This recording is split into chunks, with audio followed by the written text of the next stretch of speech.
some Robotech figures that came out, and we're having an argument right now about Soundwave. Yes, the best Transformer in the entire set. I don't care, hands down, Soundwave was. Now, are you saying best Transformer, like that's the best looking one that transforms the best? Both. He hits all columns. No, that's Optimus Prime. Negative. No, that's negative. Optimus Prime. Negative, because you were able to barbicize Barbie Soundwave. Because he came with two cassette tapes, now, and you were able to get extra cassette tapes. Are we talking about? All right, we're just talking toys. Yeah, toys. Oh, okay. No, I thought we were talking character. The thing that actually matters. Well, Soundwave matters as a character too. He was the most. Soundwave is superior, Constructicon's inferior. Thank you. He had that great synthesis. And just let you know, Tom, he's right about the thing. It's Tom, in your face, Hammer. Yeah, baby. It's in the video. Yeah. So everybody who is watching right now, we were having this argument before the show started, where the Soundwave cannon that went on his shoulder and his hand cannon were batteries, and the batteries went into the cavity on his back. Right? I believe it was the belt clip housing, if it was something that was able to be attached to the belt, but there was a clip that was there. Excuse me, there was a cavity that was there that you put his batteries into, and that shoulder cannon was a battery. Come on, bro. Hold on. I got you a picture. Give me a picture. You don't have to watch the whole video. Let me see it. Let's put it up there. I'm getting it. Hold your horses there, buddy. Hold your horses. You got me antsy here. All right. Here we go. Where is it? You didn't send it to me. Oh no, I'm looking at a picture now. Now I understand what you're talking about. I see a picture. Yes, I know what you're talking about. Oh, come on! I just saw a picture. Yes. Excellent. Here we go. I didn't know that at all. That's crazy to me. Seeing it, I now I can picture what the hell we're talking about. So yes. Yeah. All right. So see in the back. That was not ringing any bells for me at all. But yeah. In the back, those are the batteries. Right? Look at that bad boy. He was the best. So there's a new hot rod coming out. And they have them in vehicle mode with the fishing rod on the vehicle. I'm like, oh, that is cool. Like, is he going to fit in the car in vehicle mode? Yeah, he's not supposed to be fishing in the vehicle mode. I like that. I just never felt that Hot Rod should have been Rodimus with the trailer. He should have went into Ultra Magnus. But you understand. But you understand that thought process happened because that's how the cartoon is. Yeah. Right. That they made the toy. They made they didn't have a choice. There was no cartoons of Ultra Magnus as the guy.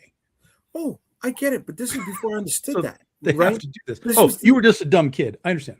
Oh, motherfucker. Yeah. No, bro. We're all dumb kids. We didn't know what the fuck was going on back then. But dude, but it still rolls into his adulthood too. So. Oh, okay. Negative on all counts, guys. The hell are we talking about here? No, but the funny part about it is that Ultra Magnus was just Optimus Prime painted white. Yeah. He was all right. Yeah. But when have you ever seen a hot rod vehicle drag a trailer, bro? He has it. Rodimus Prime has a trailer. Yes, but not in real life. Yeah. Rodimus Prime has a trailer. Yes. He's talking about a hot rod vehicle with dragging a trailer. Yeah. Not hot rod, but as Rodimus he does. All right. So here's where my hot rod evolved into Rodimus. Right. But here's where my course of thought comes from. Yeah. The cartoon pole position, right? This is before I knew this stuff was imported from Japan and it came from XYZ basis. All right.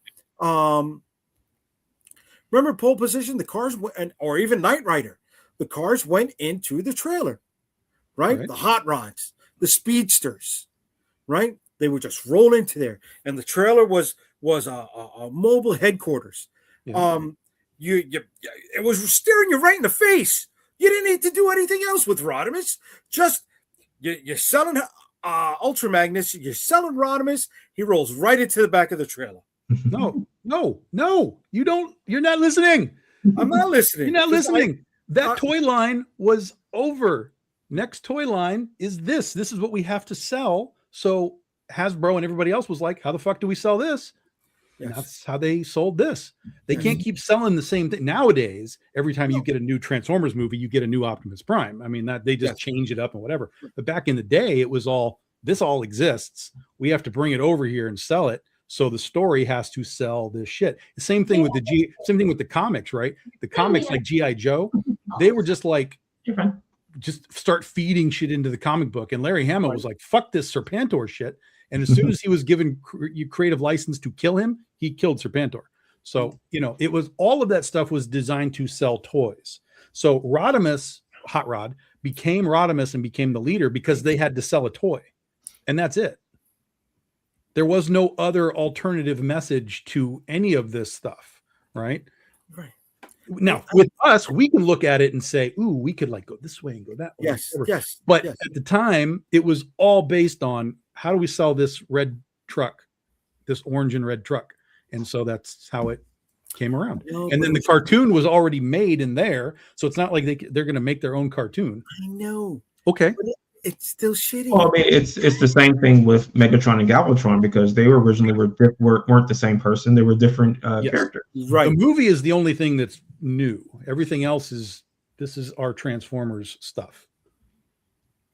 And they decided to kill off all these characters on screen so that they could then sell, the new line. Forget about the whole Optimus dying. That shit was rough when he killed Brawl and Prowl on the ship. That was just like, fuck, man. You saw the smoke come out of his mouth, the eye shattered. It was like, you had to understand as a buyer of the toys that those guys are dead, so you can't play with them anymore. Now you have to go buy RC and Hot Rod and those guys. You got to go get the new guys because everybody else is dead. There's the fishing pole that you're talking about. Yeah, if you scroll down, there's a picture of the in vehicle mode with the fishing rod as an accessory on the body. I'm not sure why they made the Matrix blue like that either. Because it wasn't like that on there. I mean, all they did was add more accessories. It's the same figure as before, just with more accessories. I think it's hilarious that the robot is fishing. Fucking great. I don't remember his shield though. Yeah, but he did that in the movie. Yeah, that was in the movie when he was training with Spike's son. What's his name? Yeah, when he was training on the shuttle, he had the lightsaber and the shield. Okay. And the shield and that sword, that's from when he was on the Quintesson planet fighting all the Sharkcons. Gotcha. Okay. I don't remember that part, but okay. All I remember was I don't know what that little view from. Look how little spinner thing. Oh, that's like his extra fist. He turns it into a blade and yeah. Right. Yeah. Fucking who was it? Judd Nelson did the voice? Judd Nelson. Yeah. Yeah, way to go, Judd. Yeah. Love the movie. I will pass on this toy though. Yeah, I will also. It's something that's never going to transform. Like it's just going to be like I have the original one. It's still in the box in robot mode. It will never be transformed. I watched the video. I'm like, I don't want to do that. That's not fun. Right. The people on my Transformers groups lose their shit over these movies, over these 84 figures. Like they are out of their minds over all of these things. They have. Did you see? They have a Prowl that has a crack in the windshield from when he got shot in the movie version. Oh, that's fucked up. That's fucked up. And I forget who's in the pack with him. I think it's Ironhide, and he's damaged too. Yeah, that's another thing that pissed me off. The whole Ironhide and Ratchet. Yeah. They'd have faces. It was this TV. It was the windshield. That was their face. That's because those were Dalacone figures, and they had people who controlled them and sat in there. So so when they were bringing Transformers over, Hasbro said we want a new figure, but then they didn't want to do a new mold. So like just release it like that. Gotcha. Yes, it was a new level of horror. Yes. Yay. Jay passes on a toy. Transformers were never my thing. You're my wife. You should understand that. Why are we even married? If you gotta come on, girl. But then you have to think about how like that movie changed everything that came after it. Though it changed G.I. Joe, so much that they had to rewrite the script for that movie. Right. He's in a coma. Yeah, right. And not just that. I think the My Little Pony movie went also direct to TV. Yeah, yeah. Right. But you would think that they were other Joes should have been killed off in that movie, right? If it was the same thing of we have to bring in the new line of figures, these other ones have to go. There was a ton of Joes that should have been.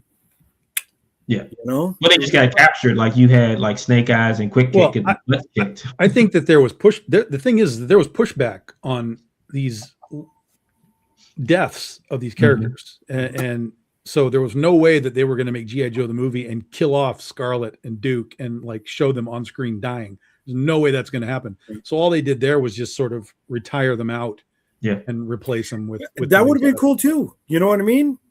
Hey, they've retired. I mean, it would have taught us an early lesson. But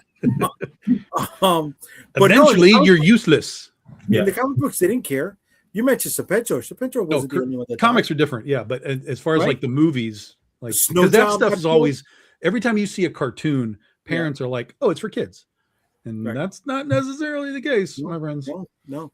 In the comics, Larry Hama pulled no punches. Yep. A Snow Job, Stalker, and Quick Kick died horrendously. Ripcord got killed. Serpentor, Hardmaster. Shit, in the first issue, spoilers of over a year and change, of the brand new Energon universe, they killed Rock and Roll on the last page, man. Rock and fucking roll, man. Come on. Yeah, I was going to ask about that. Are they permitted to do that with these? Are they allowed to kill those characters off because they're marketing tools now? Bro, he killed them in the Listen, Hasbro has to approve all of this, I'm sure. Yeah. So they don't give a shit. They just want these brands to do something that it wasn't doing with IDW for 20 years. He is making the money. Yeah. He's making the money. Excuse me. He's generating awareness, right? And making money. And he's selling money. Far more issues than IDW ever did. And that is just generating more awareness for people to get into the figures. Cartoons are for kids. Cue Watership there. Yeah, it's not just that. Was it Star Chasers was a little bit of an adult. At the time, all the manga was all the anime was coming over, Akira and all that kind of stuff. So it was getting weird in those times. Well, look at The Secret of NIMH was rated G. That movie is not G. What movie? Yeah, yes, it Secret of NIMH. Secret of NIMH is definitely a G-rated movie. Come on. No, there's blood in that movie. It was like stabbing mice. Stabbing mice. It was mice. It doesn't count because remember he stabbed that guy in the chest and killed him. Okay, it happens. You never been in the That happens. The last unicorn wasn't for kids, right? They killed the unicorn, didn't they? So, haven't you ever seen what is that? Never-ending Story where the kid and the horse in the swamp? Come on, but he came back. He came back at the end of the movie though, so it didn't count. Who the horse came back? Yeah, everything came back. Everything rebirth. Yeah. Oh, okay. Because he started a new story at the end. Okay. Did they ever figure out what the girl's name was? The princess's name? Yeah. What was it? I actually started watching that the other day, and I had the subtitles on. I didn't make it to that part in the movie because it's terrible. You want to know? Yeah. What is it? Star Child. Yeah. That was his mother's name. He yells it out, and for the life of me, I don't know what he said. Yeah. It's supposed to be like that. You're supposed to it's supposed to be an ambiguous thing. So people have asked it forever, but it's Star Child. Okay. Let's see. The Last Unicorn had some pervy scenes. Okay. Rip Sullivan. No one remembers you but me and Daphne. Yeah, I don't know who Sullivan is. I'm sorry. It's probably the horse. The horse from Never Never-Ending Story. No, that's Artax. Sullivan has to be from Last Unicorn or something. Possibly. Lorraine, fill us in. Yeah, I've never heard Sullivan before. Yeah, My sister used to watch Last Unicorn all the time. That does not ring a bell, so I don't know. I was upset because I thought Your Last Unicorn was like a prequel to like a Thundercats or something. To the next unicorn? No, because the Last Unicorn died on Third Earth, right? And on Second Earth, and the next thing was Third Earth for the Thundercats. You know, one leads into the next. I thought Darkness killed the Last Unicorn. No, what do you mean? I was a kid. I listen. Out of the four of us, I'm the youngest one here. Don't give me none of that. All right? I thought Marvin was the youngest. No, Marvin's got me by a few months. Yeah. Oh, really? Yeah. You're still 50. It's not like you're a child. Yeah, but I'm telling you, when I was a kid, come on, man, I wasn't like you. I'll go with. Wasn't like you. I'll go with Tom's old thing. It's a dumb kid. Not a dumb kid. Oh, Sullivan was a rat who got stabbed in Nim. Oh, there you go. There you go. All right. Okay. I have what's really weird? I have one memory of this Secret of Nim. One. And it's because I was with my mom when we watched it. And at some point, the rat, the main rat, or whatever her name is, she says, "Damn." And I was like, oh shit, they just sweared in the theater. And I'm with my mom. Like, that is my only memory of the Secret of Nim. Oh, come on. They said shit in Transformers the movie. That's all I remember. Damn wasn't a swear, a curse. But what at that point, I was like, I have never been with my mom when somebody said something shit, piss, damn, anything, like nothing. That was the first time I had been around her. I had heard the words before, but I was like, oh no. That's she brought me to see this again. She brought me to see this kids movie, right? Yeah. And they're swearing in it. How'd it go down the Transformers movie when Spike said, "Oh shit, what are we going to do now?" I didn't see that in the theater. I didn't see that till VHS long after. Yeah, no, Mom took me to see Ninja Turtles in the theater. That wasn't for children either. It kind of was. It was a don't hang out with. The movie is pretty dark. You know, if you're a redheaded stepchild, don't hang out with gangs. You know what I mean?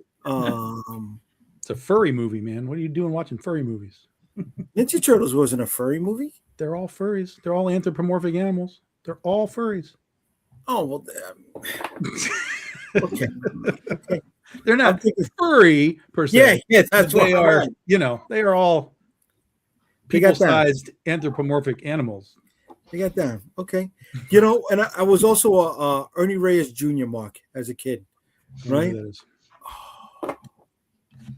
What? I don't know who that is. The little Filipino kid from Last Dragon. I don't know what Last Dragon is.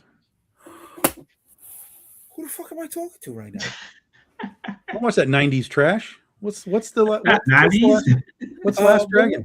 I've literally never heard of it. Are you serious? And what else is he in? If you're a mark for the kid, what else is he in? He had a show, I think it was called The Electric Knight or The Electric Ninja. It was him and Buck Rogers. Who was Buck Rogers? That he just Gil Gerard? Gil Gerard had a show, right? And it showed up as one of those Disney Sunday night movies. And it was so popular that it went and it spun off into its own TV show. He was in the Rock movie, The Rundown, where it had him, the guy from American Pie, Rosario Dawson. You're going to tell me you don't like those Shogun, the Shogun. Sho'nuff I've heard of, but I've never seen it. Yeah. Really? Oh, you've never seen the movie at all? Okay. No, I know what it is. But I don't. I've never heard of any of this or this person. Are you kidding me? Who's better than Sho'nuff? Never heard of any of this kid's stuff. Interesting. Wow. Or the kid's name. Ernie Reyes. He was in Three Ninjas. Why would I ever watch Three Ninjas? Who are you talking to now? Why would I ever take 3 minutes to watch Three Ninjas? So, anyways, Ernie Reyes Jr. was a child prodigy because his dad was a stuntman, right? He was a little Filipino kid, and at 9-10 years old, he was out there. I don't know if prodigy is the correct word. Bro, he was still in the fucking child actor. Okay. Yes. But he was able to do shit that many kids his age could not do. Like you? Yeah, there we go. Thank you, William. See, when William shows up, he knows what I'm fucking talking about. All right, The Last Dragon is an urban classic, Tom. Yes. Thank you, William. I love Never heard of it. He was Sidekicks also in with Red Joel. Sonja. He was in the Rundown. He was in Red Sonja, did that's right. Stunt work for Crystal Skull. That doesn't mean anything. Motion capture stuff. Who cares? And he was in Ninja Turtles. He was one of the turtles. Yeah, but he was Donatello's stuntman. Yeah. And he was also in the gang. Dude, this guy's this. I don't understand the love of this dude. He doesn't seem to have that big of a rundown here. He never got beat up by Bruce Lee or his son. Like he was big in the late 80s, mid 80s to kind of late, not big, but I mean that's his job. He was in these things. Yes, but I know where you're going. But like there's nothing here, man. There's nothing here. I think he got sick, right? Wasn't he sick? He did. He got cancer. Oh, is he dead? No, he's alive now. But he. Oh yeah, he's still working. He's doing stuff. Yeah. Recently. But this is all stuff I've never heard of this stuff. Yes, William. He had the fight scene with The Rock. Yes. Well, you guys can keep that. I'm not gonna worry about that. So hold on. Let's go back for a second. Last Dragon, Timac. Mm-hmm. It was a WPIX, regular routine Friday night movie. I'm gonna look Saturday night movie. Yeah, that was local to us though. Oh, that was local to us. That's right. I mean, they played a lot here too. Like it was one of those. It was the Berry Gordy movie.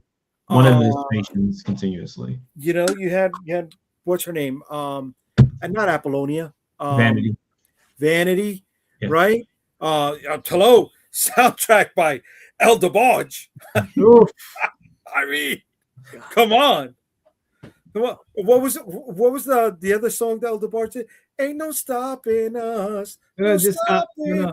What? God damn it. You're not going to shit on my singing on my show. Bro, you're shitting on your own singing. Come on.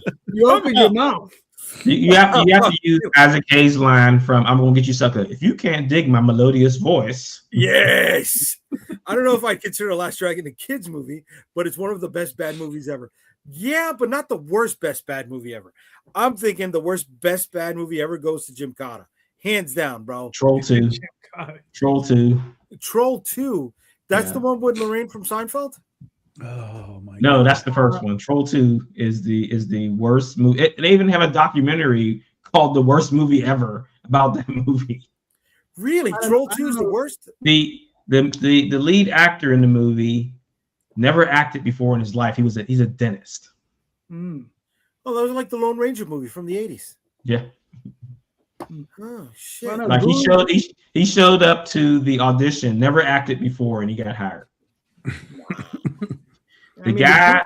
Cue the kid from Terminator right there, Terminator 2.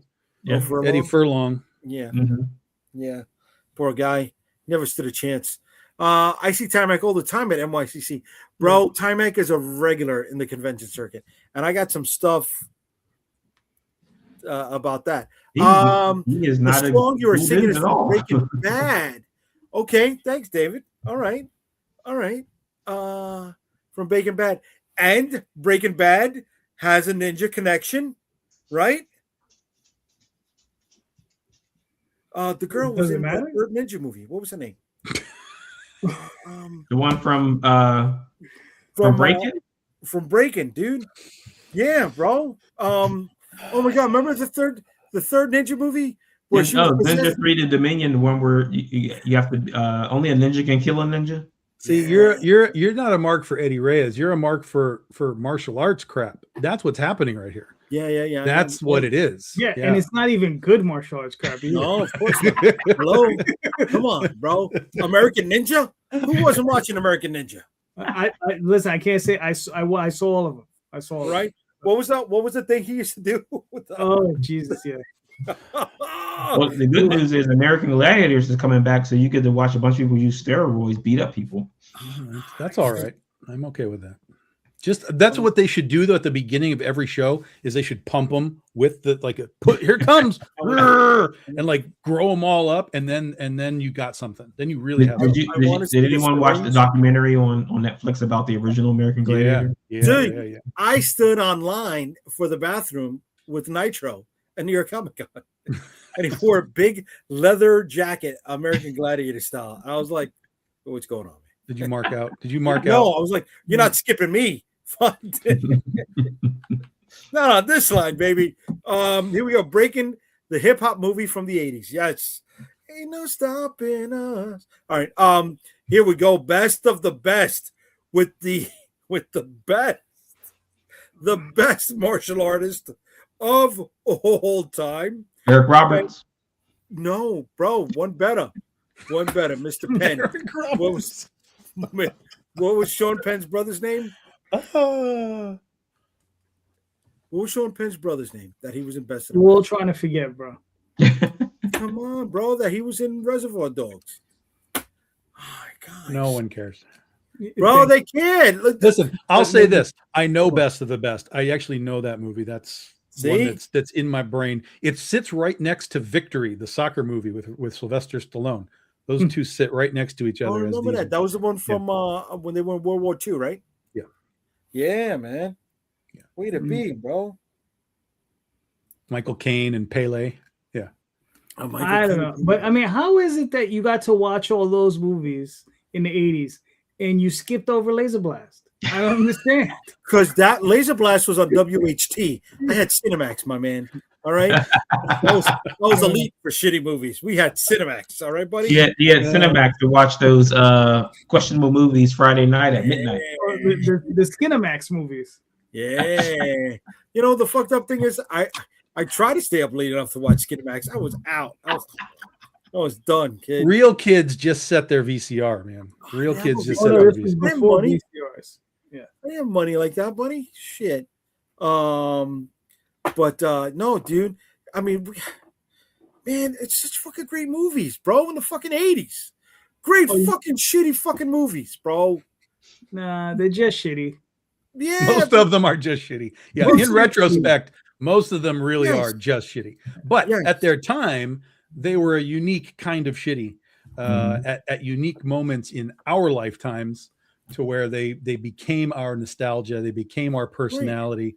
You know, it's why I rag on people that came up with, you know, their childhood in the 90s, because like that shit's terrible. Get it away from me. I don't want any of it. But it's what they came up with, you know, and that's why they're coming up now with this new stuff. And I'm like, I feel bad for you that you're coming up with this sort of pseudo garbage. But you know, it is what it is. Some of it's good. Like I mean, I'm not saying all of it's bad, but like it's see, the thing is like, let's just take horror, right? A lot of the horror stuff now is just Tetrising things that have happened over the last 40 years into a new thing. So it's not really new, but it's new to this audience because they're the young audience coming up. So that's why that works. And Streets of Fire is a fucking what do they call it? A street opera with, you know, starring the Green Goblin, for God's sakes. Yeah. Yes, another one we watched a lot in the 80s. What was the name from the bad guy from Weapons? What was the name? The auntie. I don't. No one cares about that fucking movie. No one cares. She was in it.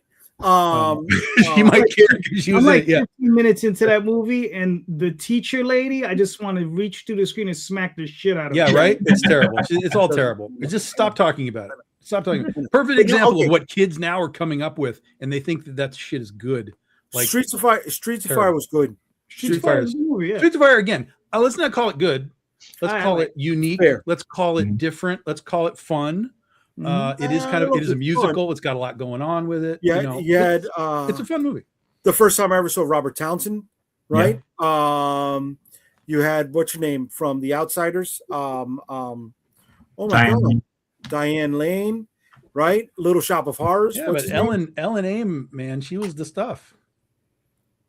Here's a trivia for you. Did you know Robert Townsend was in the Warriors? No. He played one of the baseball Furies. Really? All right, so I got another Warriors trivia for you. Oh Jesus, no. Do you know Larry Hama was in the Warriors? Good for him.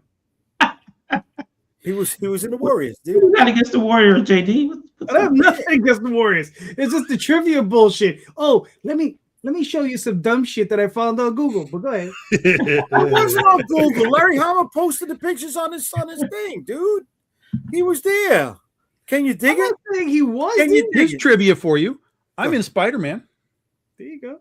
Which one? First Spider-Man, Tobey Maguire. Get out of here. Is it Tobey Maguire? Yes. Yeah, Tobey Maguire. Yeah. So the wrestling scene where they have the steel cage match, I'm in that crowd.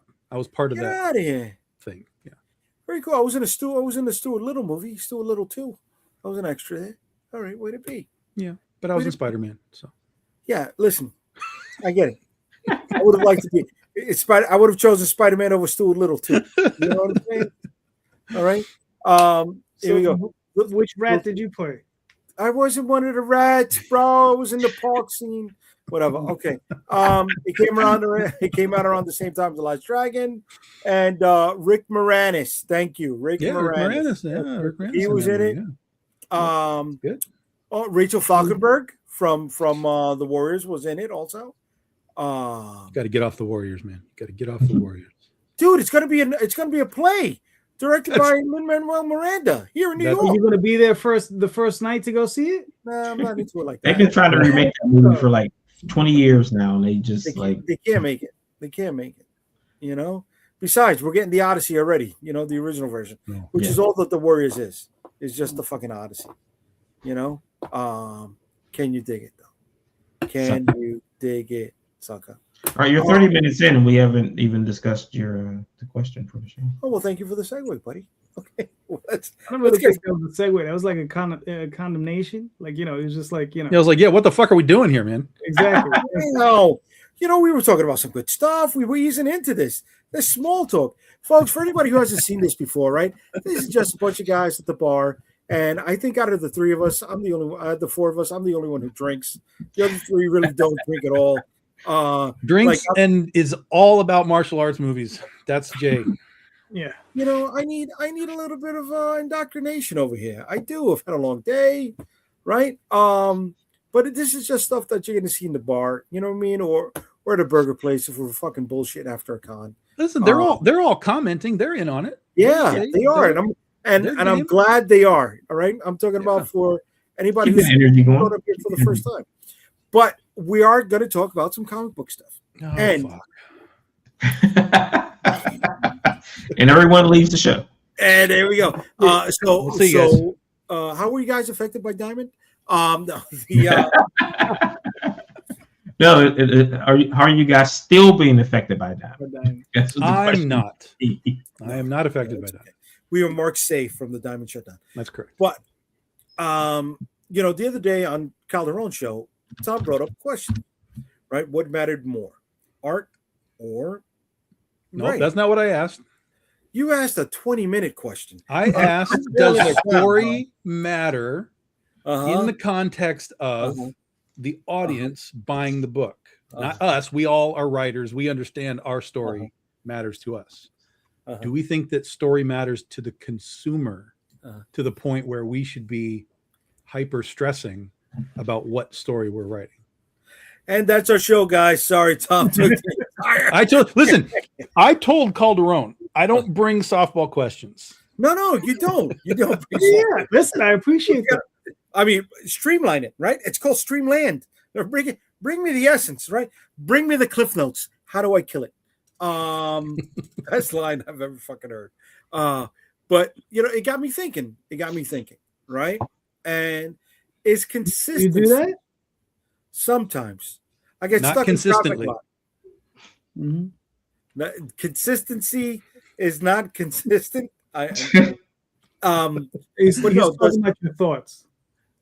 Son of a mother. Can I finish the fucking question? Inconsistentcomics.com. Yes. Inconsistent streaming. I like that. But so what was your question? Son of a mother. All right. So for those who are watching this on YouTube, you see the line underneath the screen, and it's going to say, is consistency the most important factor in comic book publishing? So is it the regular release schedule? Is it the regular creative team? Is it something that you can get the consumer base hooked onto and they expect to see, almost Pavlovian? Yes. More important than art and writing. Consistency is more important. Yes, 100%. Because people will buy shit just because it's consistent. Most definitely. Marvel and DC prove that people will just buy shit every month, if only in some cases, if only to complain about it. Oh, here's the new issue of Spider-Man and I hate it, and the new issue of Batman and I hate it, or whatever. So, yes, consistency. It's like it becomes habit. Consistency is habit. So the more consistent you can be, the faster you can sort of release something, the more people stay engaged in it, whether they like it or whether they're there to hate on it. Either way, So because consistency, 1, 2, 3, 4, 5. Oh, we've changed teams. Now they can complain again. Even though if your book is on time, they can be like, oh, well, this art isn't as good as the last art. This writer is not as good as the last writer. So yeah, consistency is everything to the floppy side of the business. Okay. Calderon.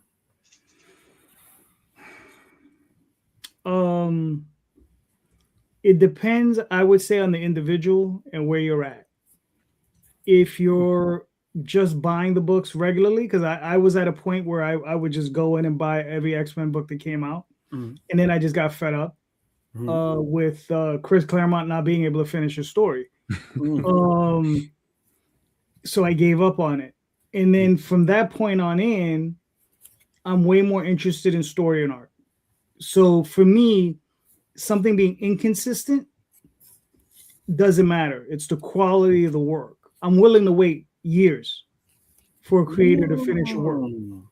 You understand? You got to remember, I don't buy monthly floppies. I buy omnibuses. I buy trade paperbacks. Those are the things I buy. So you could tell me today, hey, this book is fantastic. All right, I'll read it in 5 years when they compile it into an omni. If they get to that point. If it gets to that point. And you know what? And if it's not good enough to get to that point, I won't read it. Oh, okay. And it works. Yeah, and to clarify, I'm the same way. I buy trades. That's primarily what I do. I buy very few floppies. But my comment is basically on the general comic book scene. Is you can see people just being like, I have Superman on my pull list. Just keep it coming, keep it coming, keep it coming. Right. And you have to reach a point like JayDee and I kind of have at some point where it's like, this isn't working anymore. But that's hard for a lot of people because the consistency breeds that I have to have that issue because I have all the other issues. And it's really hard to cut off a collection and say, yes, oh, we're not going to do it anymore. That's really difficult. Right. So they got to get you hooked. What do you think, Marvin?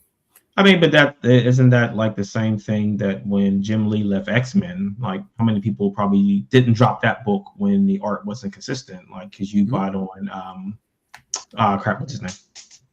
Well, Brandon Peterson came on right after him. No, it was and then Joe Mad was soon after, wasn't he? No, before that. This was Kubert. Andy Kubert. Yeah.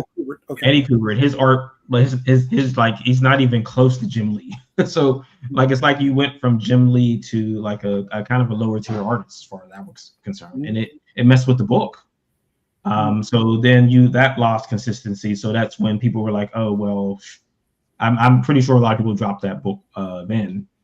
But like you said, is that if the people didn't drop it, they were like, oh, I have to keep this because I don't want to have gaps in my story, right, on my shelf. So did they go back later and rebuy those books because they didn't want to have gaps? Even though if the books are no good or good or not, like you said, if it's on my list, I'm going to get it, and I just feel like I just want to keep buying this book because I've been buying it, and I don't want to have gaps. Okay. But as with like JayDee saying, it's like there's consistency and quality too. So again, if the quality drops, does the book leave my pull list because it's not as good as it once was?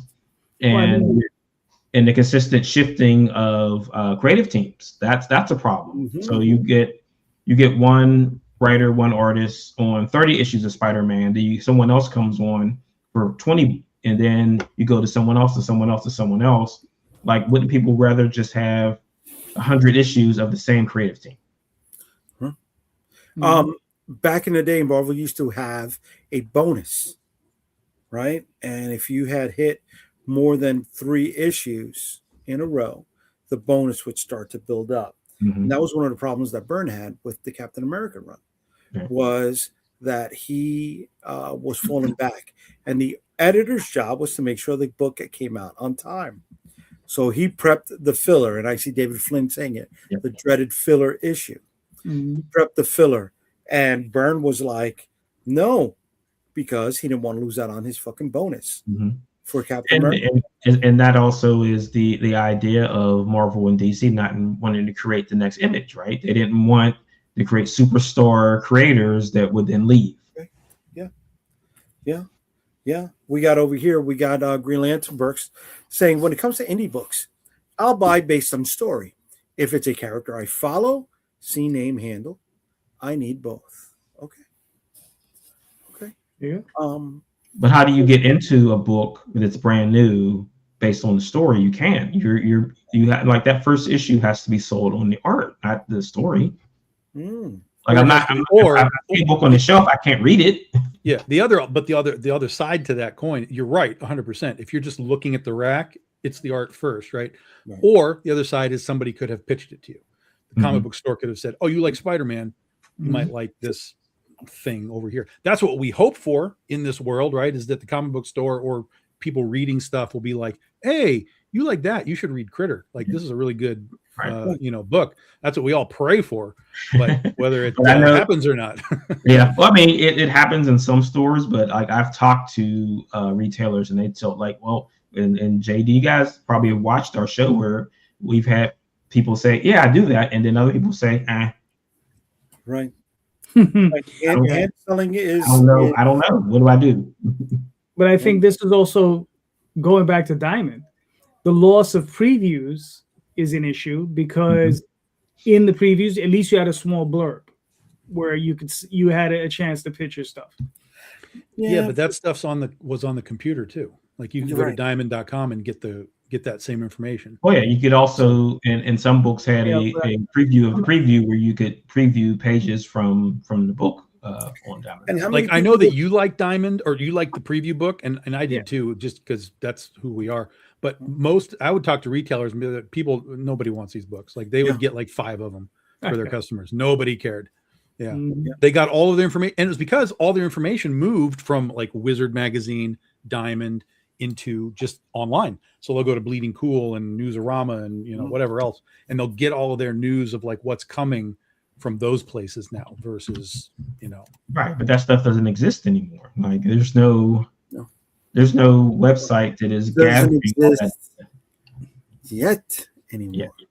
Yeah. Well, but now they're getting it from influencers, right? TikTokers, people will say, "Oh, check out this and XYZ." But don't we all understand that influencers are bullshit at this point? I mean, don't we all know this is bullshit? Of course they're paid. Yeah, right. But they're showing up with people's feeds. Yeah, no, I understand.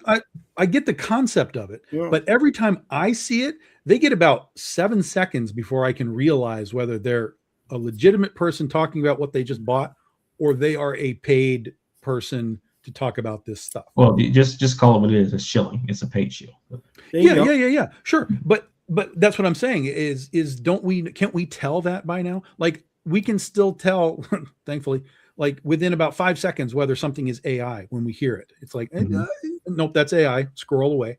And it's the same thing with someone talking about comics. Look at my comic. I got this comic today, and let me tell you about it. It's like, no, fuck you. You're being paid to talk about that, versus somebody who I can generally tell is like, this is my day. I went to the comic book store. Here's my stack of shit. I want to talk about it. I can hear it in their voice. There's an emotion to it that you can feel. But when it's just a meatball who's been paid to talk about something, it does not translate. Again, that's lack of consistency, right? Again, you're not being consistent with the way that you are selling something. So you're selling a comic the same way you would sell protein pills. that they're continuously pushing on there. Yes. Or the those food delivery services when they come up. Oh, and this video is sponsored by and it's just reading a byline of it. You didn't eat that stuff. You don't know anything about it. They sent it to you. They gave you a card. Say this and then move on. Yeah. Marvin, I feel like you are on the Titanic right now. Like, do we all feel like he's about to slide off screen? I'm just happy that the dog doesn't have the cone around him. Last week, he got his cone on. Oh, he's got the cone on. I didn't see it. It's off. It's off. He was in the background earlier. Yeah, that's what I said. He doesn't have it on. Zeno. There you go. He's back now. Oh, buddy. How you doing? Now he's camera shy. Yeah. The attention's on you. You don't want to do anything. I got you. All right. So based on what we're establishing as consistency, how does an independent comic book maintain consistency? You have to do the same thing. You just have to hit your schedule, whatever it is. The faster, the better. But if you're like, we're doing this quarterly, as long as you're quarterly, you should be theoretically in good shape. But the longer that you give them in between issues, the more opportunity they have to not be interested anymore.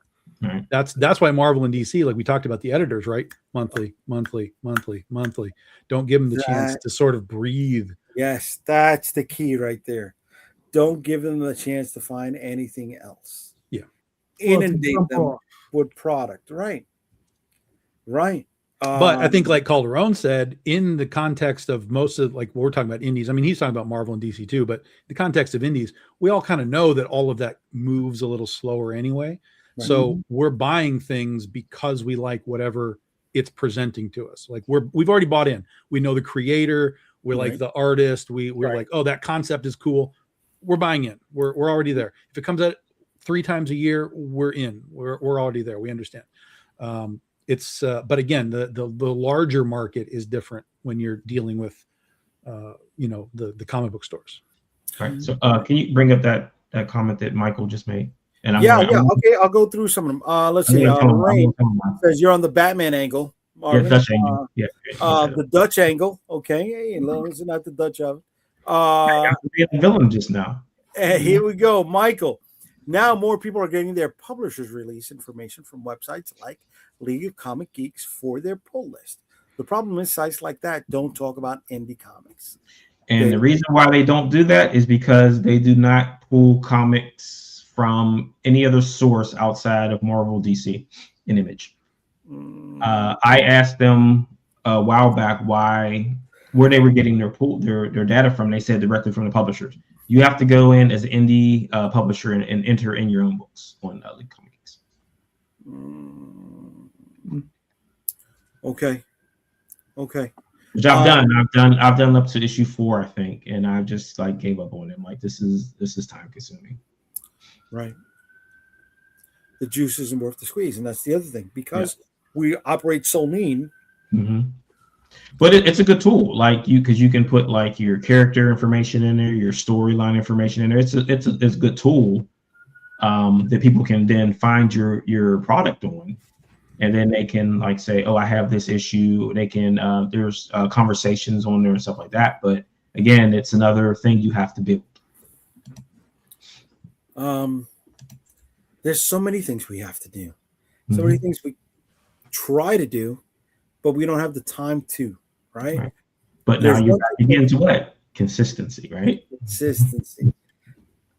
There's other ways that I don't want to say to get around consistency, but there's things that you can do to maybe help mitigate that lack of, and that's something that the 4 of us are doing. Yeah. No. Yeah. Maybe. Yeah. No. What? Right. Can we show? Can we show a little something there, guys? No. Yeah. I No. agree. No. We can't even show Too early, bro. Burlesque marketing. Mhm. Burlesque marketing. Less is more. Son, we can't even You show do it at the right time. the uncolored art. No. Son of a mother. Son of a mother. You had it prepped up, didn't you? You know what I'm saying? I got amped. You know, and honestly, it was honestly something I should have asked you guys before we started today. But we got caught up talking Robotech. Well, I think that's what we do. So we like later on we talk about like delivery dates and when we release it. But we're gonna be doing something like, you know, we're gonna have a unified card puzzle set for those who do not know.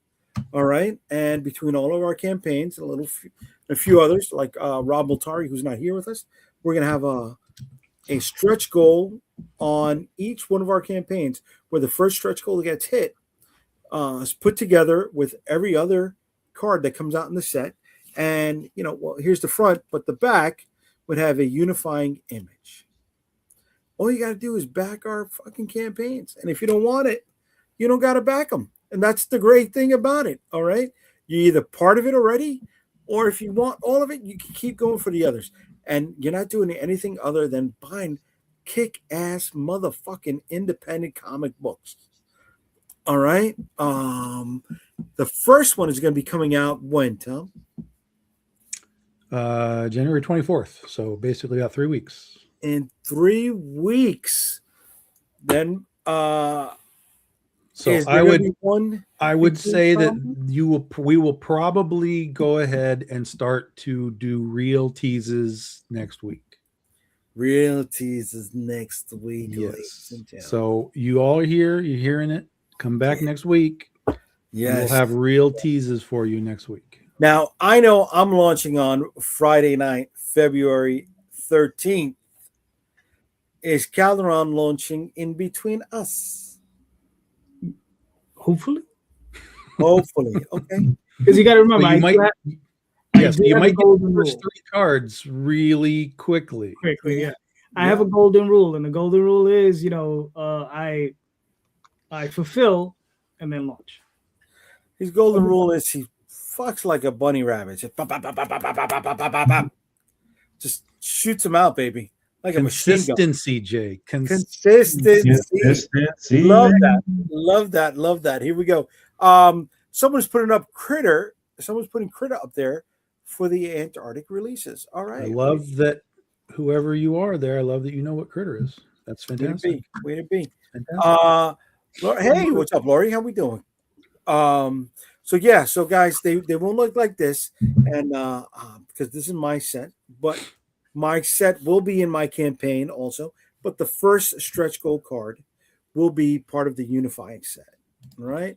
So I can't wait to show you guys what's coming with it. There's still a little more bits and bobs that need to be ironed out before bits and bobs. The rest of the set gets revealed.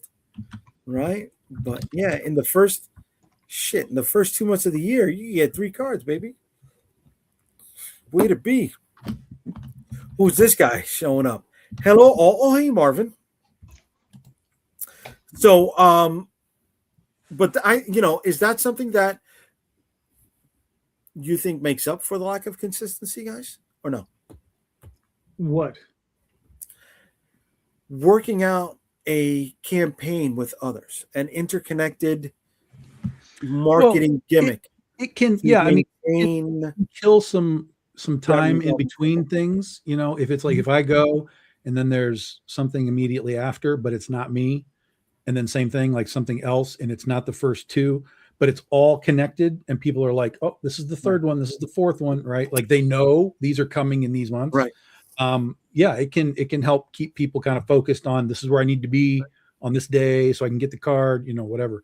Because we're each going to continue promoting the card set in the campaigns for future releases. Sure. Right. Yeah. So it's not like it's going to be. Yeah. So like my campaign, like once we know where everybody's coming out, right, we can actually, in my campaign, we can put a little blurb in there where it's like the kid starts here, goes to Calderon, goes to Rosario. And then that way the people that are getting them know like, oh, this is the calendar dates for these things, throughout the year when everybody's doing stuff. So.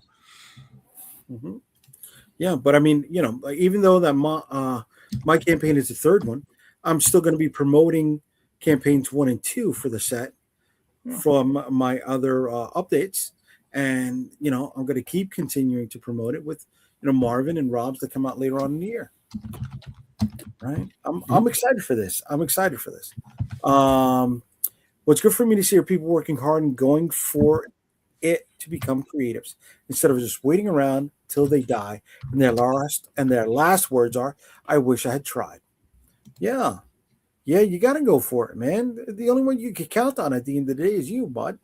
Right. Or the people who sit around and complain about everything not being the way they want it to be when they can't put their foot forward in anything and create anything. Oh my God! You just called out 90% of people on the internet. Those who can't do teach. Those who can't teach critique. Right. Well, you'll be happy to know I got the artwork for the first card and I just sent it off to get colored, so I should get that back. Very cool, man. Yeah. Very cool. I can't wait to show everybody the stuff. I can't wait. The unified. Well, we're not going to show the full unified image. No, tease burlesque marketing. Well, we're going to show at least the unified border soon. Right? Tease it. We're not going to. Tease it.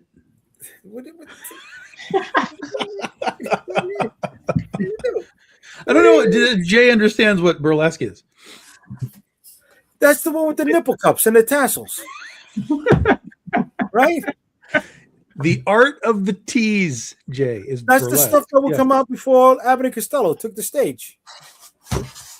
Wow, you were in the weeds now. I don't know where you are there. Burlesque. You're thinking of that's not burlesque. What did they used to call those shows? Can. No. Okay. Can is kind of burlesque, yeah. What did they fucking used to call that stuff back in the day? I don't know. But burlesque is I thought that was burlesque. No, it's not burlesque. What's burlesque? Vaudeville. That's what I'm looking for. Good, vaudeville. Michael. There we go. Thank you. Yeah.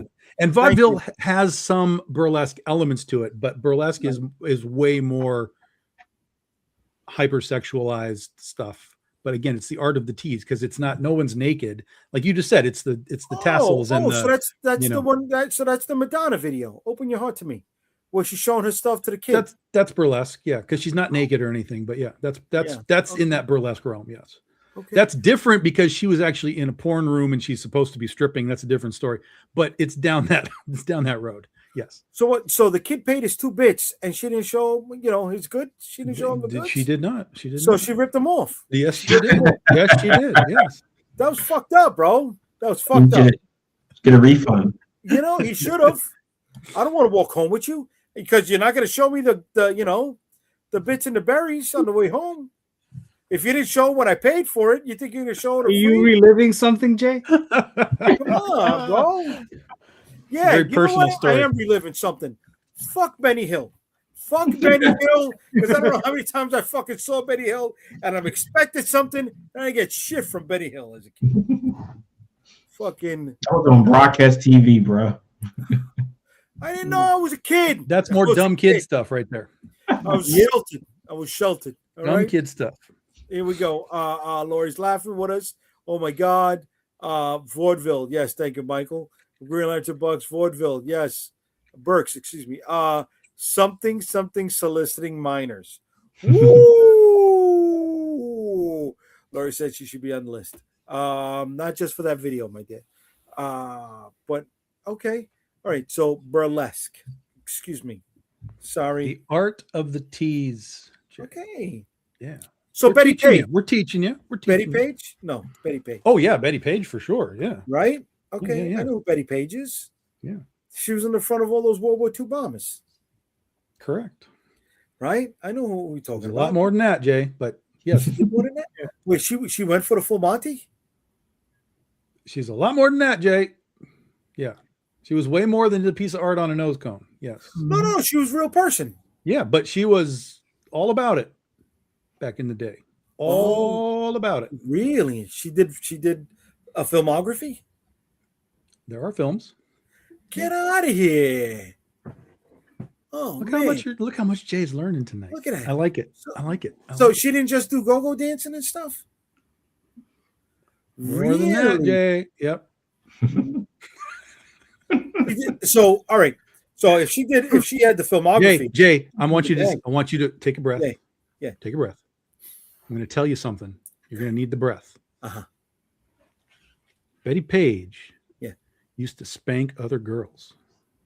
Oh, see, there we go. See. Very red light district of Betty. It's incredible. If we would have had something like, I don't know, the internet to maybe look this stuff up on. Oh my God! You think I'm a fiend looking at all of this shit, bro? I got other things to do with fucking internet, bro. Come on, man. Okay. I don't want my computer to catch a virus. Here we go. As a kid, I was forced to watch Benny Hill by my father. I was always wondering when I was being punished. You were watching the wrong Benny Hill, Michael. And let me be clear, there is wrong Benny Hill. Because really? Throughout, if you go back to the start of Benny Hill through the 80s, it's really the 80s that are Benny Hill. The way that is sort of understood with Hill's Angels and all that kind of stuff. Okay. You go travel back into the 70s and it's not quite what we remember.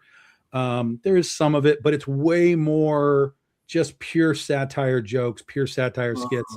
It doesn't quite land the way that 80s version kind of landed, because everything in the 80s, all of a sudden there were tits and movies all the time. Like the 80s changed everything. So, as the society grew, so did Benny into that more and more and more. I don't know if Benny grew. You know what I mean? He was slapping that little bull guy in the head a lot. You know what I'm saying, bro? He went for it. That wasn't cool. That wasn't cool, man. That old guy was the butt of the fucking joke all the time, man. Fucking old man. He should have gotten to see the titties, man. Here we go. That Benny Hill I saw was no bueno. Okay. It's the 80s, man. Well, it's the 80s, plus it's also British humor. So, some people like Benny Hill, some people like Monty Python, it's like, I do not like Monty Python. Me neither. At all. It does not vibe for me. Yeah. Sorry, the Holy Grail thing. Yeah, no, it doesn't do anything for me. But I like Benny Hill. But again, only segments. Like when he came over to America, they were doing two things. One, they were doing like a Saturday night, 30 minutes Benny Hill at like 11:30. Okay. Right. But then they would also do like where we were anyway, they would do like an hour of Benny Hill, like for a whole week. Like you'd get Monday through Friday, you get like an hour, and they were like these different types of shows than these 30-minute things. So they were edited differently. They used different content. So we would always, every time Benny Hill was on, we would again make sure that VCR is running every night, and we'd be able to watch it the next day after school. See, no, I don't know about you, Calderon. I don't remember him. I only remember Benny Hill on Saturday nights on WWOR TV, which was Channel 9 here in New York. And it was wrestling, Benny Hill, right before the USA Network, WW. Right. Yeah. There was wrestling, Benny Hill or Benny Hill wrestling, and then old Hanna-Barbera cartoons like Herculoids and My Tour, stuff like that. And I conked out after that. No, I don't even remember. Like I would just run across it every now and again and just keep going. Okay. Okay. Okay. Wasn't my thing. My Tour. See, My Tour, yeah. My Tour was cool. I don't know, man. I thought Johnny Quest was the best out of all. Johnny Quest was like race band and killing everybody. I know, bro. He was that guy from Mission Impossible. Right? No? I mean, he was 30 years old and he had a great fucking head of hair. No? That's from him killing all those people. His hair turned gray. There you go, bro. That blood's good for the scalp. Yeah. I'll take that. Keeps nourished. He didn't nourish nothing. He didn't nourish a thing, bro. he was killing him left and right, bro. Come on, man. Yeah, he was using it like Prel. Like, yeah. Get it in there. You said Prel. Something else that they don't even make that no more, right? I don't know. That's from the 80s. That's what, see, we got cool shit back then, guys. You know, the toys were good. The fucking they took chances with things. And they're not doing that anymore. Right? It's too expensive. What I don't know if anybody's been seeing what's going on today. Circulating the internet was the way DC has been destroying Marvel, right? And I think out of the top 15 books, 14 were DC, and the only one that cracked the list. Yeah, but it's mostly absolute shit, and you know. I know why that's happening. I tell you why. What's up? Go ahead. Go. They're not consistent. There you go, baby. There you go, bro. 100%. Marvel is not consistent. They took their eye off the fucking ball. No, I think it's the opposite. Really? Yes. Why? Because let me ask you this. Of Marvel and DC, which one has rebooted their universes entirely 3 times? Yes. Okay. DC. So, at least 4 times? So right now, in a weird sense, they've just done it a 4th time with Absolute. Right? Because it's a completely new setup for all of their characters in a new universe. And theoretically, I mean, the way it's selling, it's going to go for quite a while. So, 5th time. We had Crisis. We had 0 Hour. Crisis. I forgot about 0 Hour. Crisis, 0 Hour, Rebirth, and New 52. So that's 4. And then this Absolute kind of thing that's happening now. There was something after, but legitimately 4 absolute, true, real reboots of their. Dr. Manhattan rebooted the DC universe before Absolute started. That's true. Dr. Right. Manhattan did that too. There was a soft reboot when they moved offices to California. What was that one? Convergence. Was that? No. Yeah, Convergence was kind of an all universes thing. This is my point. DC is a constant reboot and a reset. Right. That's not consistent. It's consistent change, but you know what I mean? It's not consistent.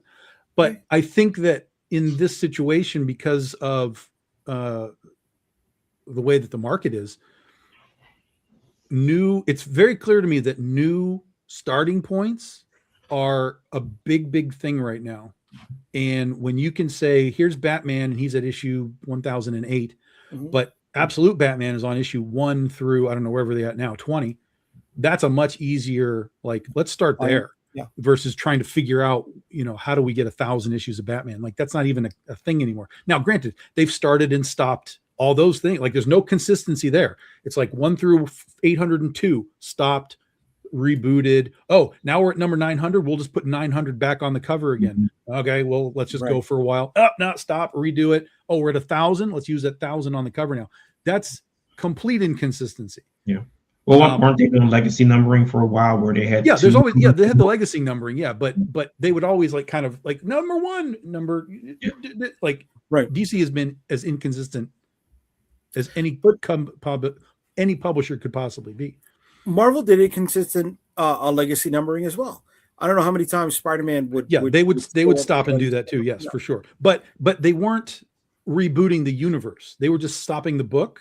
Like, we're stopping at 400. Okay. Here's Thor number 1 again, but it's technically 401. But again, they used the legacy numbering, right? It's like it's number 1, but it's 401.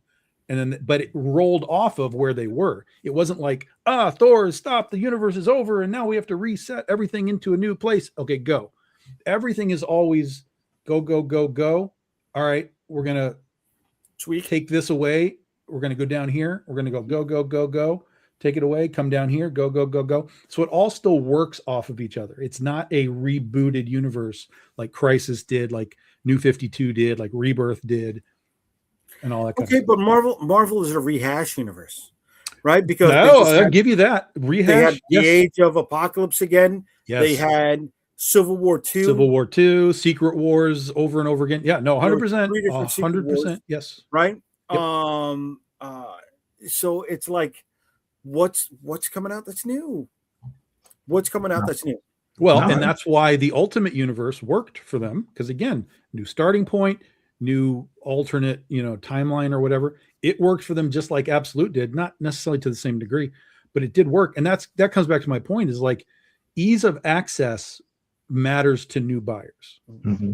And so anytime you can say issue 1, start here, and there's not like 1,000 to follow it, right? Because you can get Batman number 1 if you want it. You can get a reprint, but no one's going to be like, give me 1, 2, 3, 800, 900. Like no one's doing that. So you have to kind of, that's where Marvel, I think, kind of figured things out a little bit. I give them shit for it. But in reality, if you can say X-Men 1 through 12, that's a story. Okay, we're done. Move on to the next story, right? But somebody could come in and just like grab that trade off the rack and like read 12 issues and be like, oh, okay, I read 12 issues. And then it might at the end tell you like to be continued in whatever, and then you can lead them into something. I don't know how they do their trades, but in that context, Marvel was ahead of the game in that constant resetting of numbers. But I think what Marvel missed to some degree is that nothing was ever then produced in a way where you could find a reading order. Like nothing was ever like, here's 1 through 12, volume 1, 1 through 12, volume 2, 1 through 12, volume 3. Like if they had just had a reading order for their collected stuff, I think it would have really changed the dynamic of everything that they did in the reprint market. And the reprint market. Okay. Yeah, which could lead you to, the single issues. But if you're just like right now at X-Men and you're like, what the fuck is this? There's no way to go backwards and really figure out what it is, because everything is Age of Apocalypse 1, right? Yeah. But then the next book isn't Age of Apocalypse 2. It's Magneto's Return #1. But the storyline goes right there. So you don't know where you're supposed to go because everything's so, it's like a big tree of branches, and it's just like, where the fuck does it go? It's impossible for readers to figure it out. Right. All right, going back to some of the chat over here. Michael, Race Bannon looks coincidentally like the actor Jeff Chandler, a 50s, 60s actor that is largely forgotten. All right, Marvel and DC are so consistently boring. Any change is considered exciting. I don't know. Marvel's method of not exactly rebooting but continuing new storylines in a way works because you can ignore previous storylines a person may not like. I just hate the rehashing. Yeah. Mm-hmm. I agree with Tom. A reading order is needed. Let's just remind you, Tom's right again. No, because as we started this program, hashtag I hate Tom is right. Tom was not right. Michael always has my back, except for Benny Hill. I'll teach him about Benny Hill, though. Tom was not right because, the batteries went in Soundwave's backlight. No one cares. We cared. No one we broke it down. No we broke it down. I cared. I cared, and I had a good time. I felt good. I had a good time. That's a shirt right there. I cared and I had a good time. That's a good shirt. I like that. It's a high positivity shirt. Older or younger fellers? I like how I said that. Younger, older fellers. Fellers. My reading age group is 25 to 50. Okay. Purchasing group or reading group? What's the difference? Well, I don't know if the guys that buy. Oh well, I mean, are you saying that if they're okay, I take that back. The purchasing group is 25 to 50. I don't know what they're doing with it when they buy after they buy. Because I could hand sell it to kids and they'll buy it and they'll read it, and I got a PG-13.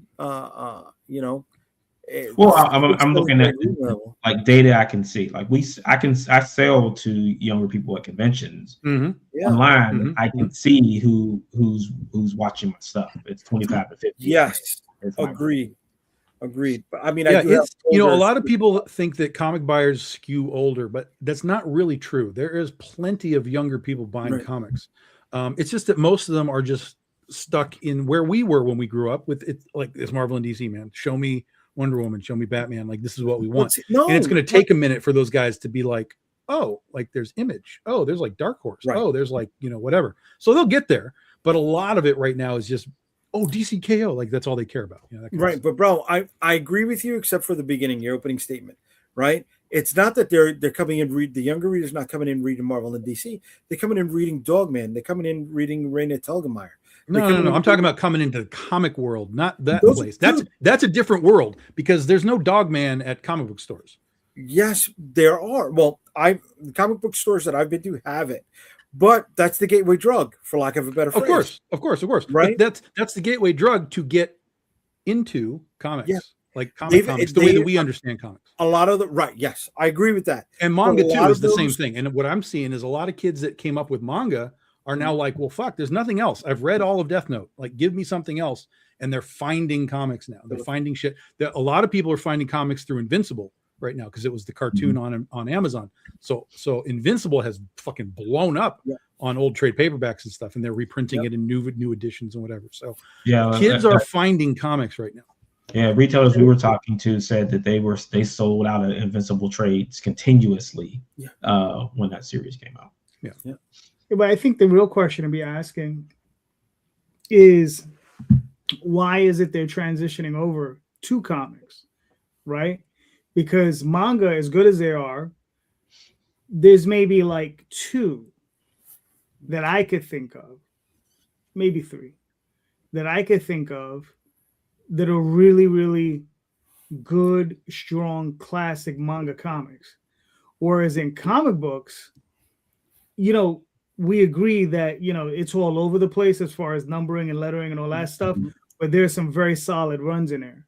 You pick out Jeff Johns' Green Lantern, you pick out, and all of that stuff's in trade paperback form, so easy to get.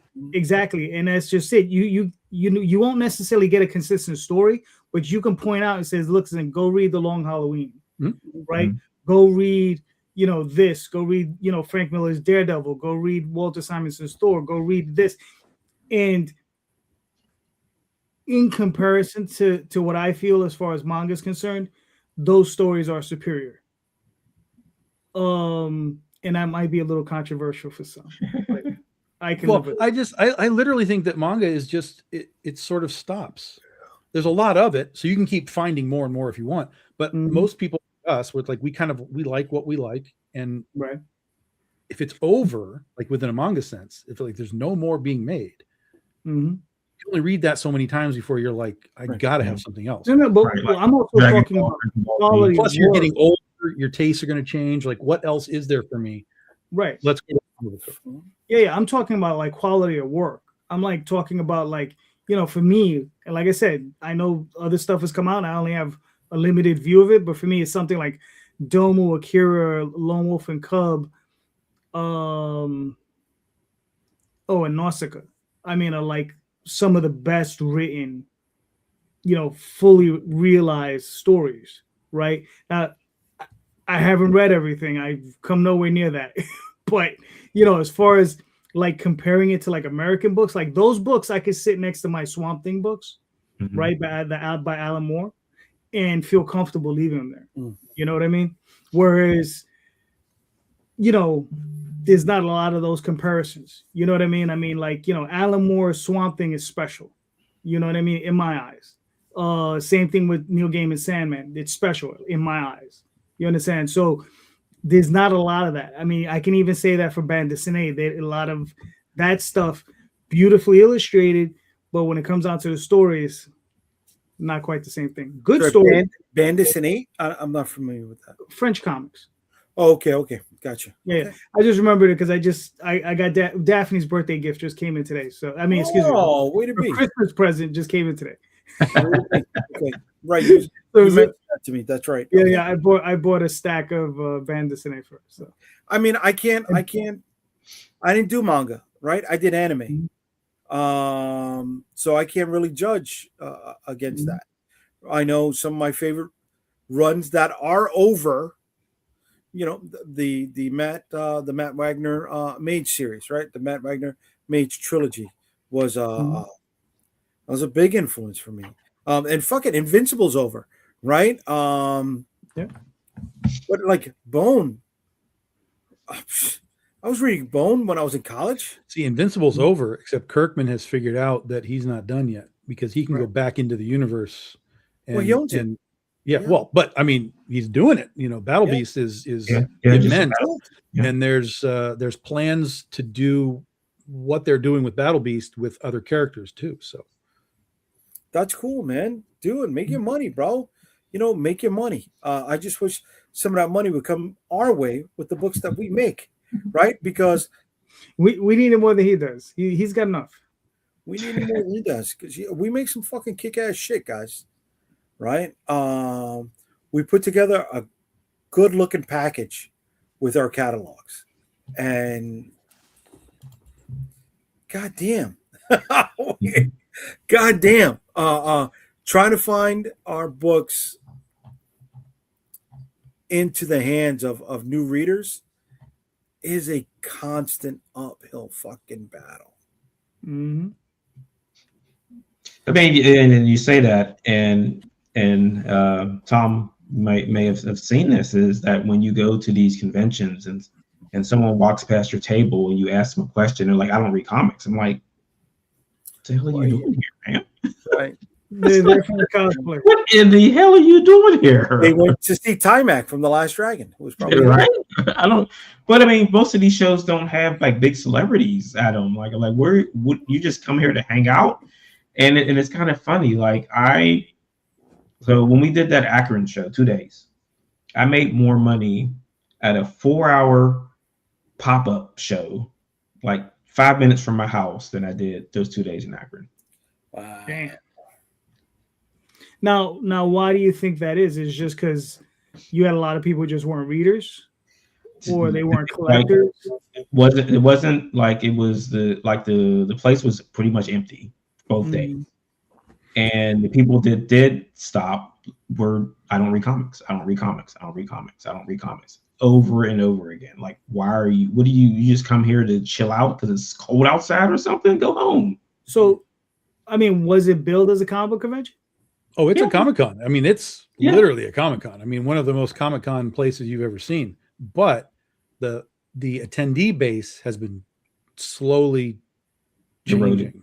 Yeah, and it's Saturdays generally kind of full, but you'll see that most of that is cosplay kids because they're there for the cosplay contest on Saturday. Right. And those kids don't buy comics, generally speaking. They don't buy comics. They come with their parents who don't buy comics. And then there's just sort of the general other folks that kind of come through that look at it like it's the circus. Hey, let's go to the circus. Let's just see what's at the circus. And they don't buy comics. So the weird part about that is about 3 years ago, I had my best ever Akron Con. Place was packed. I was selling shit hand over fist. People couldn't get enough. But like all of those comic people have disappeared. Like they're gone. Like they have not been back the last couple of years. And you've watched the crowds just kind of flatten out and become, like I said, like this different audience, which sucks because again, it's a Comic-Con. There's comics everywhere, all kinds of prices, high-end stuff, dollar stuff. Like it's there, but they're not, for whatever reason, the people aren't coming there like they had been coming 3-4 years ago. Yeah, I mean, as I said, like, what are you chasing? Like, you bought a ticket to come into this place for something. What are you trying to get? And you just get blank looks and stares. Like, okay, what's going on? Yeah, and also in fairness, like we could say very easily, like, oh, they're just there for pops and toys or whatever. But all those toy places had for like everything 50% off. Like they were trying to get rid of that stuff all over the floor. So it wasn't just that comics were the problem. It was like everything. So the audience that's coming in is just not grasping the hobby in any capacity. Yeah. That's interesting. But we're not trying to figure out and save the entire industry. We're just trying to protect our stuff. Right. We're not trying to save the comic shop. Then that just tells me that a Comic-Con isn't where you go to sell comics anymore. Well, that's not true.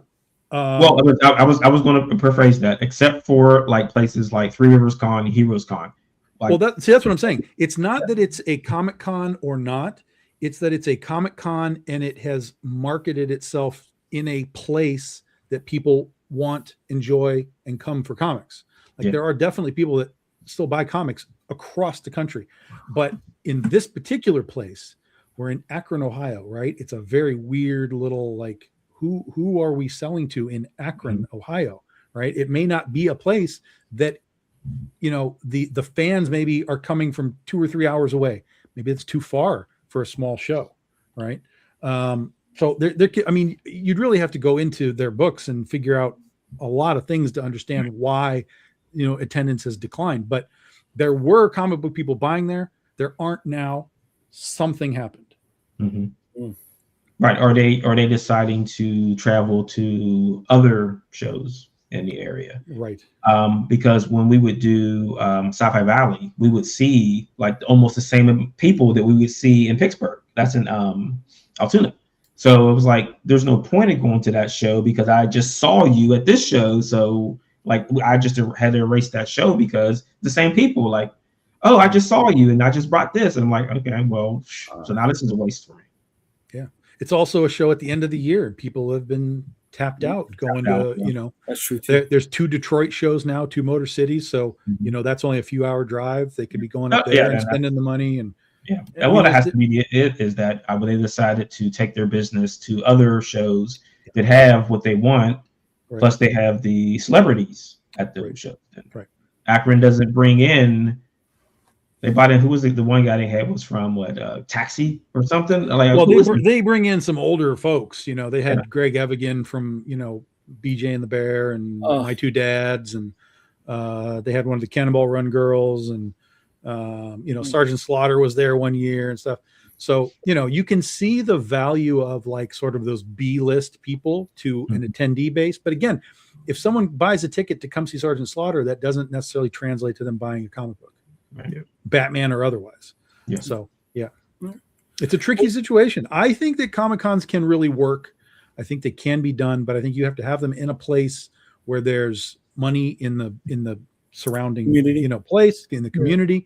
You can't be asking them to travel too far unless it's like, look, we got Jim Lee, like big comic book people. I want to bring Robert Kirkman and Ryan Otley in. That's going to attract people, So I think Comic-Cons can be done, but they have to be done in very specific ways to be, overly successful. That's why I mentioned Heroes. Like that's a very Comic-Con. Killing at that show every year. Nice. All right, well, guys. We no. I was gonna say we hit the hour and a half mark. But we're not done, Jay. Yeah, I know. We're in the middle of a conversation right now. Exactly. We're in the middle of a conversation. Stop being rude. You're not done. You're not done. Stop being rude, man. Damn. But I don't want to crash out while I'm here on the screen either, right? No, crash out is when people flip out, right? No. Yeah, right. Yeah. You would pass out. You just Jay will be like. Oh, one thing, and then so I watched The Long Walk last night. Good movie. And I'm thinking, I'm watching it, and the guys are like walking. They're like, "Hey, do you want to get some sleep?" I'm like, "The hell are you talking about? You're walking." Yeah. Yeah. Like, you're not going to pick them up and carry them? But they show you. They just lean on each other and kind of keep, everybody kind of. I'll take a couple of winks and then I'll go again. Yeah. But I think for anyone who hasn't seen it, I'm sorry, but whenever Mark Hamill talk, I just start laughing. I'm sorry. Like that voice he was using was terrible. And I was thinking he should use the Joker voice. And I'm like, he's using is awful. And it's just like, oh man, stop talking because you're just making me laugh. This is a tragic movie. You're making me laugh. I'm not supposed to laugh. He was using what, Roz from 2913. Yeah, exactly. Or like Arlie Emery voice, like Arlie Emery. Yeah. Oh my God. Here we go. Long Walk was bad. Yeah. What was the damn point? It was a very early Stephen King novel. Yeah. It was a very early Stephen King novel. I mean, that was one that they probably should have changed the ending. They did. They changed it from the book. That's a different ending from the book. Oh, okay. I didn't read the book. That wasn't on my list. I didn't either. I found out about that later. Okay. But I will say, the ending that we got in the film, I didn't love it. Yeah, the alternate ending sounded better to me. Yeah, it was a relatively inexpensive movie to produce. Yeah. Right? You didn't one camera just walking. Yeah. They filmed it in Canada though. Yeah. They didn't film it down here in the States. But all right, guys, yeah. So now we've hit the hour and a half mark. I wanna thank everybody for But joining what us. if In the you wanted chat. to talk about another movie though? Oh, then you can talk about it on Sunday when you're on your show. William, look up the alternate ending, and you'll get what you want. The old Promise Clementine will get a cut of the winnings, and then she got screwed over. Yes, she did. Yes, she did. So before we get out of here, Tom, where can they find you, buddy? BigDogInc.com. Get your comics. Get your comics. Get your comics. Weeks, then we'll launch Legend of Oz: The Wicked West, new volume. And I will not be on JayDee Calderon show this Sunday night because it is Chargers night, my friends. It is the playoffs. What? They play the late game. What? So I will be, at least until I have a sense that they're not going to win the game, I will be watching that game. Playoffs. That's all right. That's all right. We got Ben Dunn to cover for you. Okay. Calderon, where can they find you, brother? Apparently this Sunday night on my show, they can see me there. You know. Okay. Yeah. HospitalChronicles.com, TallTalesOnline.com, Facebook, Instagram. Okay. Marvel, where can they find you, bro? You can get me on comicsburg.com or theedgecomic.com. Pick up the socials from there. Okay. You can find me at unstoppablecomics.com. Comic Book Streamland is a division of Unstoppable Comics. You can find me Sunday night with Calderon and on Friday nights, Comic Book Streamland with these guys most of the time. Can we do 3 weeks? Woo, consistency. Let's see. I don't believe it. But I also want to let everybody know that the Dead Princess Vicky Sticks #2 goes live on Friday night, February 13th. The link to the pre-launch page is right over here in the comments. Click it, get on down so you do not miss out. We're going to be running a live stream for it. And I think, February the 13th, a Friday night, Friday the 13th is a great launching date for, a supernatural goth girl. Goth girl is Tom's book. Jinx?